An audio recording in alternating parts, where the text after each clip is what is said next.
To pass the API test, you need to complete a more than 10 USDT BTC/USDT trade.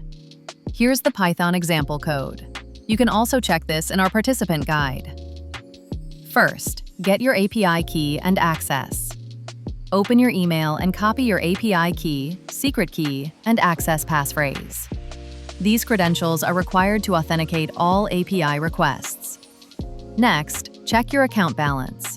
This confirms that your account is connected correctly and has available funds. Then, set the leverage for BTCUSDT.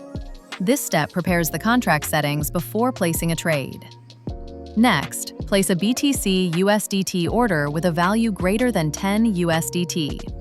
Completing this trade is mandatory to pass the API test procedure. After the order is executed, retrieve the trade details.